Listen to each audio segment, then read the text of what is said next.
Foi. Opa, a gente vai apresentar um pouco do trabalho do projeto de extensão referente à matéria de marketing em específico. Os membros do nosso grupo são a Caroline Cotrim, o Gabriel Wesley, o Lucas Menezes e o Gabriel da Silva, e a Ana, que acho que não conseguiu comparecer até o momento, mas está trabalhando lá para entrar na reunião. Basicamente, a gente vai resumir um pouco do que foi a empresa que a gente analisou, junto dos entregáveis que a gente entregou ao final do projeto, e acho que é basicamente isso. A gente analisou uma empresa que não tem tanto tempo de criação, que é um microempreendedor, que o nome da empresa é Bianca Gomes de Castro, junto do CNPJ, exatamente por ser uma empresa de pequeno porte. O segmento dessa empresa que a gente trabalhou, essa perspectiva da matéria de marketing em si, ela mexe com o segmento de furo humanizado infantil, com foco principalmente em atendimento a domiciliar. E não é bem o foco, mas foi o que a gente percebeu que acabou caminhando para essa perspectiva, a questão de atendimento principalmente o infantil. Muitas vezes crianças, recém-nascidos e pessoas mais ou menos dessa faixa etária. A origem do negócio, pelo que a gente conversou com a Bianca, que é a dona da empresa, surgiu da necessidade que ela viu na época, eu acho que no final da pandemia, referente a essa oportunidade de fornecer esse tipo de serviço, tendo em vista que ela já era qualificada e formada em uma área que demandava você ter qualificação para trabalhar com isso. Basicamente, ela é formada em farmácia. Aproveitando essa oportunidade que ela observou ao longo da pandemia, ela se especializou através de cursos de qualificação e afins, exatamente para prestar esse tipo de serviço, aproveitando essa oportunidade. O grande público-alvo dela em si são as mães e os responsáveis dessas crianças, nessa fase inicial da vida, nos seus 6 meses, 1 ano, 2 anos, é o grande foco do público-alvo dela, a mãe responsável das crianças nessa faixa etária. Entre o que a gente conversou com ela, o que a gente percebeu que, dentro de um pouco da análise matriz SWOT que a gente implementou ao longo do trabalho também, a gente observou que as grandes forças dela é o grande nível de qualificação, além dela ser formada em farmácia, ela tinha curso qualificatório para a área, tinha autorização para exercer a própria função que ela estava desempenhando, e por conta disso acabava gerando muitas oportunidades para ela realmente de atendimento, que era realmente dado como um diferencial dentro do perfil dela do Instagram. O que a gente viu também, um pouco falando, acho que das ameaças, que eu acho muito válido citar nesse momento também, é referente ao número que ela viu aumentar da ponto de vista dela, do que a gente pesquisou, que da pandemia para cá, o número de pessoas que trabalham com isso foi gradativamente aumentando. Então era mais uma concorrência de mercado, que anteriormente não existia, por ela ser, vamos colocar uma das pioneiras, não sei dizer no Brasil, mas assim até então em Brasília. Mas ela percebeu essa questão da ameaça dentro dessa perspectiva da concorrência com outras pessoas. Entre os grandes desafios que a gente identificou no trabalho dela, em específico, o que a gente observou é que a gente definiu como um problema, mas assim, é parte do que é o negócio, a questão da clientela. Quando a gente fala de furo de orelha, ainda mais no infantil, é um cliente que, assim, ó, muitas vezes eu vou atender uma vez. Eu furei a orelha de uma criança hoje, eu não vou furar ela amanhã de novo. O meu cliente em si, os pais, mães e avós, pode ser que eu atenda de novo. Agora, o público-alvo, que é a criança, que é quem vai receber realmente a prestação do serviço, é só uma vez a curto prazo. Pode ser que em 2, 3, 4 anos novamente a família, os responsáveis chamem ela para prestar um serviço, mas a grande dificuldade era isso. A questão dessa recorrência. Por mais que ela fidelizasse o responsável, ela não tinha uma constância de atendimentos por conta de ser um serviço normalmente de prestação única. Foi o que a gente identificou do grande desafio. A partir disso, foi onde a gente identificou que a gente pegou a partir disso para trabalhar a perspectiva de alcance, aonde, tendo em vista que o cliente dela é limitado muitas vezes a um atendimento, a gente pensou na perspectiva de expandir a cartela de clientes de forma do seguinte, que por mais que eu atenda meu cliente uma vez, eu vou ter milhares de clientes. Então, a questão da divulgação mais a longo prazo, principalmente, e mais sem perspectiva de tamanho ou local. Dentro dessa perspectiva de trazer mais clientes, já que são clientes muitas vezes de prestação única.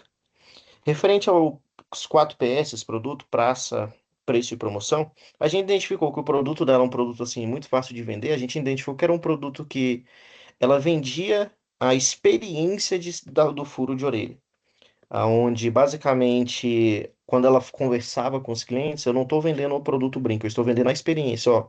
É você poder furar a orelha da sua filha com um atendimento sem dor, sem dar realmente uma experiência, muitas vezes para a mãe, não tanto para a filha, que muitas vezes lá na frente não vai lembrar, vai ter os registros desses acontecimentos. Sobre o preço, assim, ela tinha um preço fixo de atendimento e, se eu não me engano, cobrava uma taxa diferente em questão de deslocamento, né? Como o atendimento dela era em loco, era dentro dessa perspectiva. A praça, que era o local de divulgação principal dela que a gente conversou, é o Instagram. Ela entrava em contato, a maior parte dos clientes, por WhatsApp, porém a praça principal, praça de divulgação é o Instagram, dentro do próprio perfil dela. E no mais, eu acredito que seja isso. O Gabriel Wesley vai falar um pouco dos entregáveis, que foi o material que a gente entregou para ela. A gente aconteceu a última reunião com ela, se eu não me engano, dia 22, segunda-feira. Ele vai mostrar um pouco do que a gente entregou de material, de pesquisa, de planilha de controle e etc. Eu vou passar a palavra aí para o Gabriel Wesley. Certo. Ô, pessoal.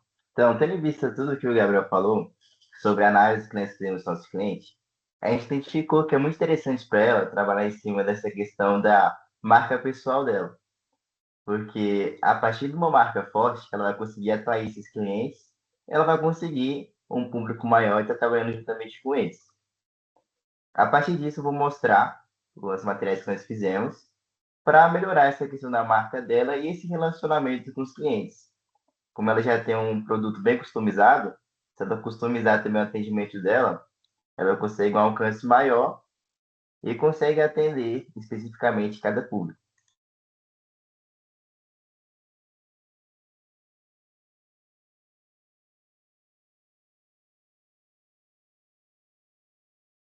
Certo. O nosso primeiro integrado foi o CRM, que é uma planilha de gestão de relacionamento de clientes, e que é onde ela tem tantos dados do primeiro contato com o seu cliente, tem o nome do cliente, a origem, por exemplo, se o cliente veio do Instagram ou veio de um anúncio no Meta Ads.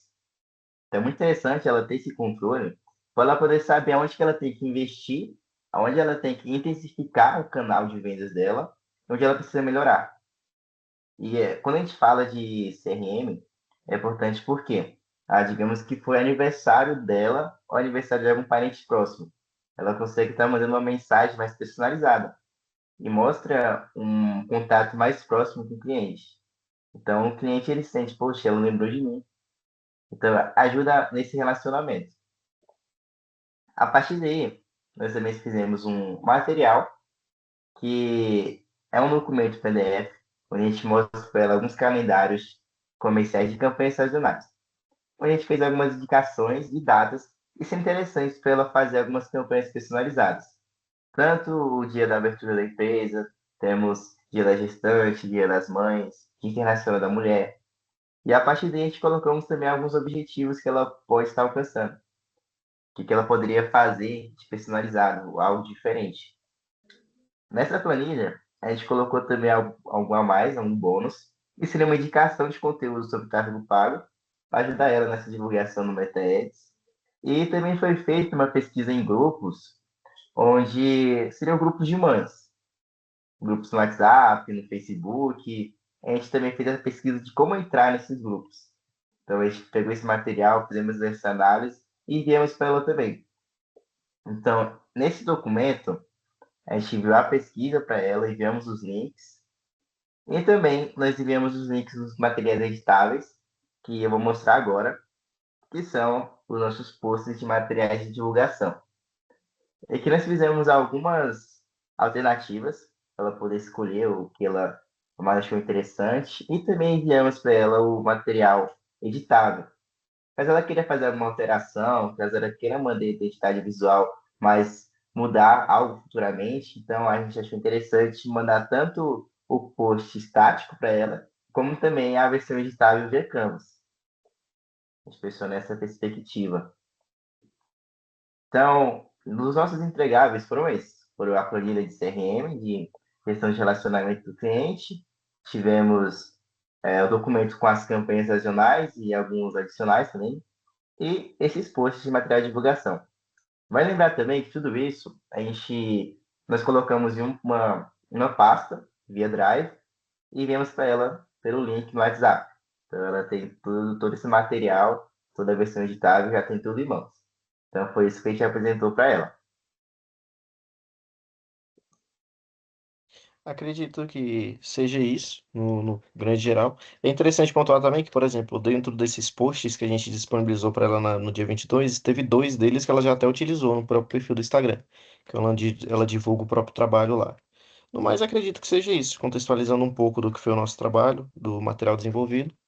Todo ele está muito mais aprofundado no que nos entregáveis, na questão da data das reuniões, no próprio relatório final, nos documentos de presença. Acredito que no mais seja isso. Todos os membros, no grande geral, se esforçaram, foi um trabalho em conjunto. A gente conseguiu se reunir em várias reuniões para contextualizar realmente o trabalho, acho que foram 8 ou 9, entre reuniões com a gente em call para alinhamento e reuniões com ela para definição de alguns pontos a serem alinhados. E no mais, acredito que seja isso. Então, tchau, tchau.